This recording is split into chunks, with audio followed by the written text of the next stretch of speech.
Baik, kami akan mempresentasikan hasil kerjaan kami.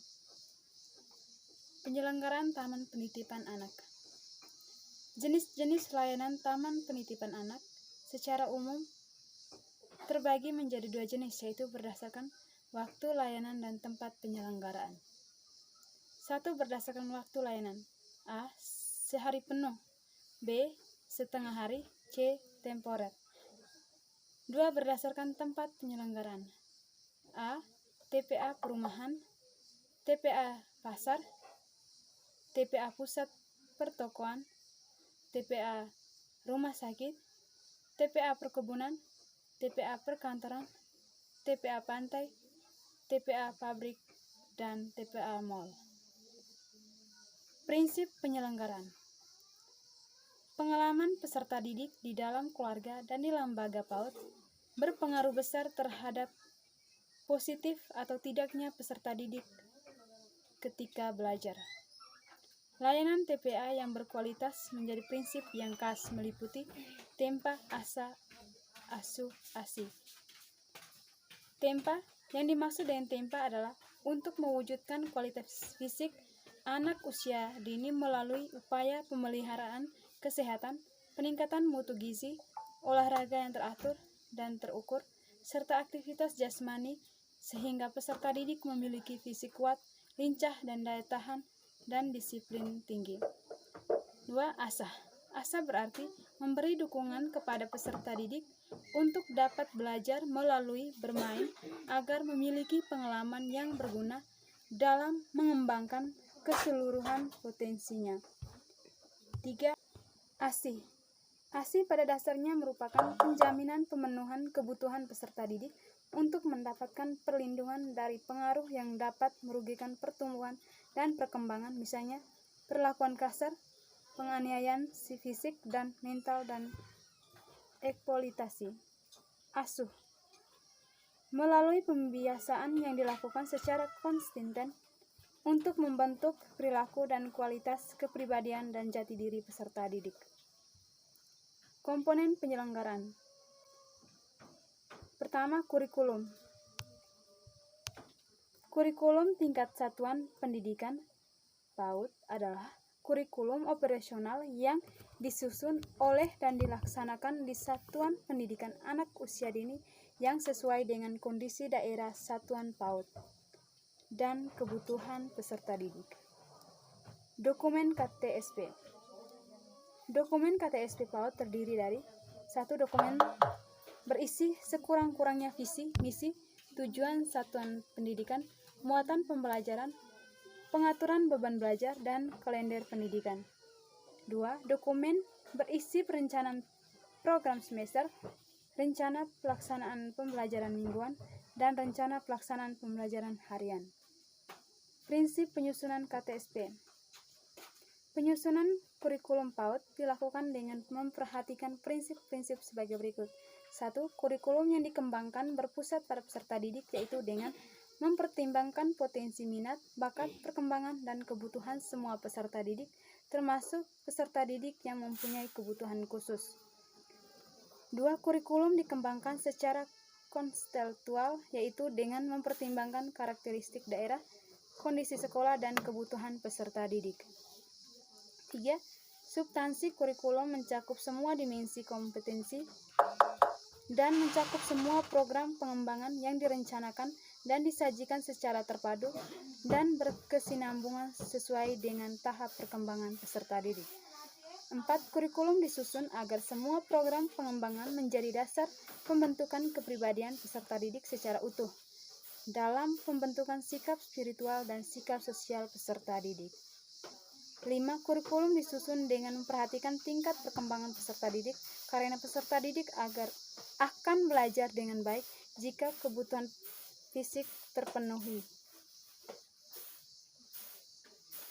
Prosedur dan mekanisme penyusunan KTSP. Prosedur dan mekanisme penyusunan KTSP PAUD adalah sebagai berikut. 1.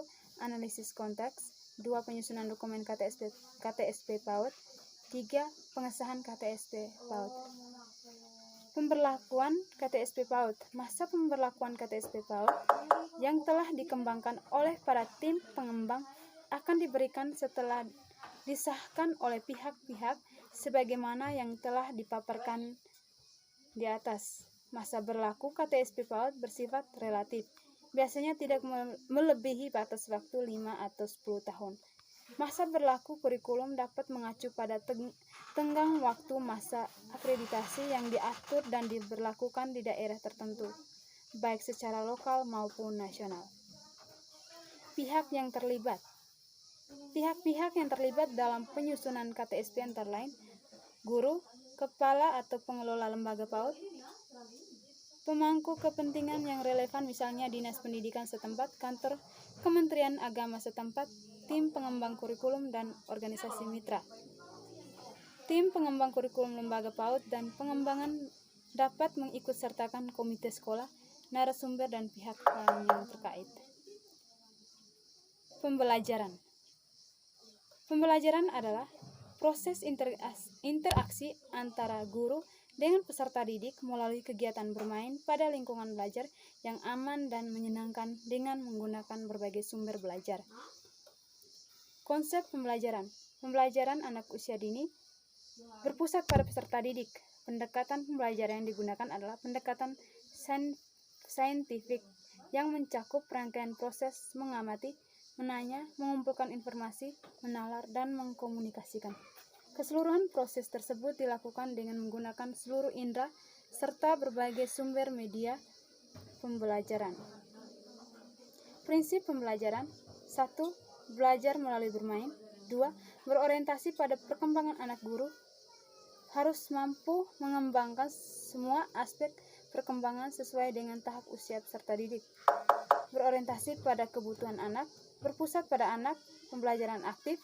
Berorientasi pada pengembangan nilai-nilai karakter, berorientasi pada pengembangan kecakapan hidup, didukung oleh lingkungan yang kondusif, berorientasi pada pembelajaran yang demokratis, pemanfaatan media belajar, sumber belajar, dan narasumber.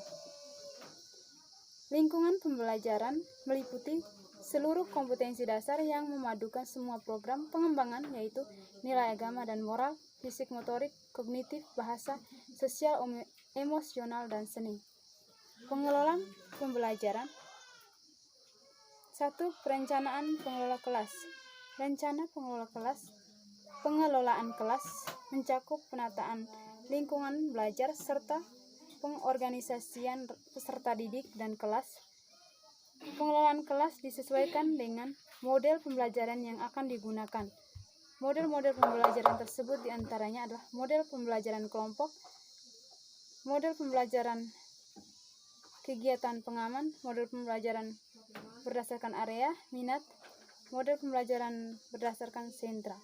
Pelaksanaan pembelajaran sebagaimana dilakukan melalui bermain secara interaktif, inspiratif, menyenangkan, konseptual, dan berpusat pada peserta didik untuk berpartisipasi aktif serta memberikan keluasan bagi prakarsa, kreativitas, dan kemandirian sesuai dengan bakat, minat, dan perkembangan fisik serta psikologis peserta didik.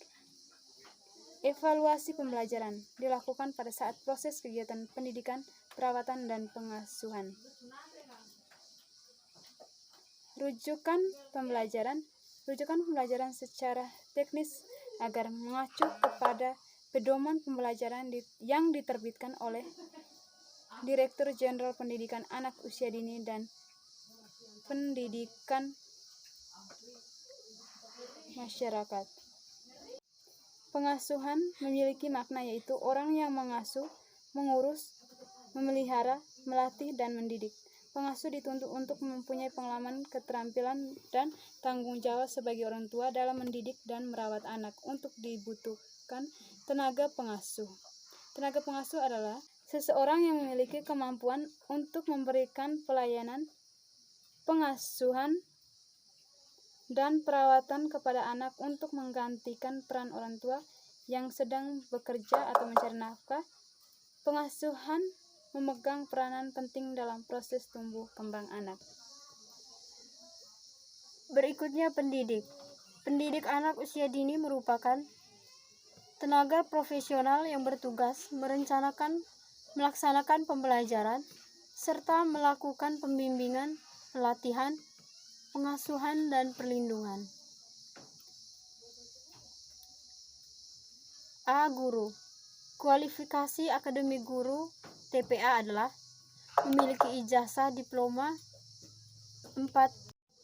Pendidik terdiri dari guru, guru pendamping muda. Berikutnya, tenaga kependidikan. Tenaga kependidikan adalah anggota masyarakat yang mengabdikan diri dan diangkat untuk menunjang penyelenggaraan pendidikan.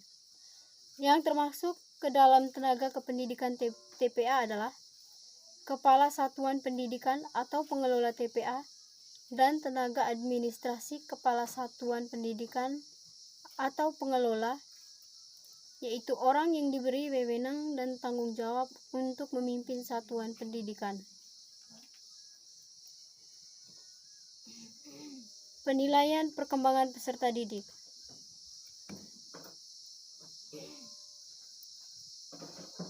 Penilaian perkembangan peserta didik di satuan PAUD diarahkan untuk menilai proses dan hasil belajar peserta didik. Penilaian proses dan hasil kegiatan belajar PAUD adalah suatu proses mengumpulkan dan mengkaji berbagai informasi secara sistematis, terukur, berkelanjutan, serta menyeluruh tentang pertumbuhan dan perkembangan yang telah dicapai oleh peserta didik selama kurun waktu tertentu. Fungsi penilaian perkembangan peserta didik. Penilaian kegiatan belajar peserta didik memiliki fungsi memantau kemajuan belajar, hasil belajar, dan perbaikan hasil kegiatan belajar peserta didik secara berkesinambungan. Tujuan penilaian perkembangan peserta didik.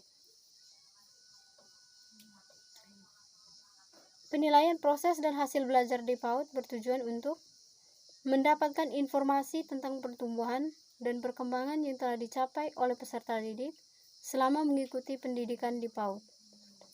Menggunakan informasi yang didapat sebagai umpan balik bagi guru untuk memperbaiki kegiatan pembelajaran dan meningkatkan layanan pada peserta didik agar sikap pengetahuan dan keterampilan berkembang secara optimal.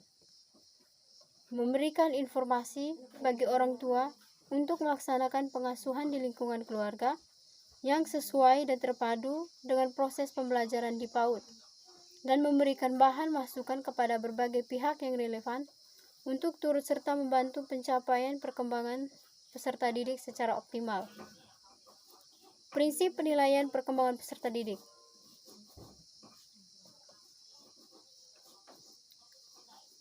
Penilaian proses dan hasil belajar peserta didik di PAUD berdasarkan pada prinsip-prinsip sebagai berikut. Mendidik, berkesinambungan, objektif, akuntabel, transparan, sistematis, menyeluruh, bermakna, lingkup penilaian perkembangan peserta didik. Sarana dan prasarana, yaitu tempat belajar. Tempat belajar terdiri dari lingkungan. Lingkungan belajar terdiri dari ruang dan dalam dan ruang luar. Keduanya digunakan untuk kegiatan bermain peserta didik. Lingkungan belajar harus memenuhi kriteria keamanan, kebersihan, kesehatan, kenyamanan, dan keindahan. Berikut prasarana belajar. Prasarana belajar terdiri dari gedung. Program TPA harus menggunakan bangunan atau gedung permanen yang mudah dijangkau oleh orang tua calon peserta didik, cukup aman dan nyaman. Berikutnya ruangan. Luas ruangan disesuaikan dengan jumlah peserta didik, sehingga peserta didik dapat leluasa bergerak.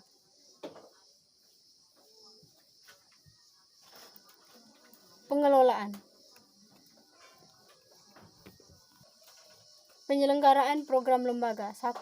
Pengelolaan TPA menerapkan manajemen berbasis masyarakat, artinya masyarakat selain sebagai pengguna jasa juga sebagai sumber dan fasilitator. 2. TPA yang sudah terakreditasi disarankan untuk melakukan audit untuk menjamin transparansi dan penjaminan mutu layanan. Pengelolaan administrasi. Lembaga TPA yang baik dapat dilihat dari pengelolaan administrasi di bidang pelayanan, ketenagaan, keuangan maupun dalam kegiatan pembelajaran yang tertib dan teratur. Pelibatan orang tua. Rujukan pelibatan orang tua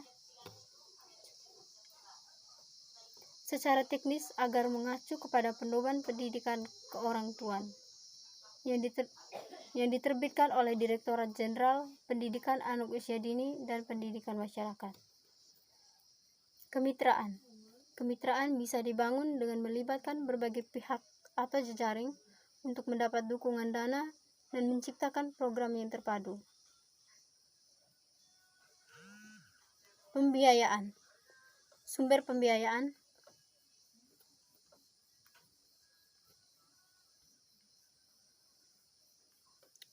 Biaya investasi dan operasional penyelenggaraan TPA dapat berasal dari pemerintah pusat, pemerintah daerah, dana desa, sumbangan yayasan, orang tua, dana sosial perusahaan, partisipasi masyarakat, atau sumber lain yang tidak mengikat. Komponen pembiayaan.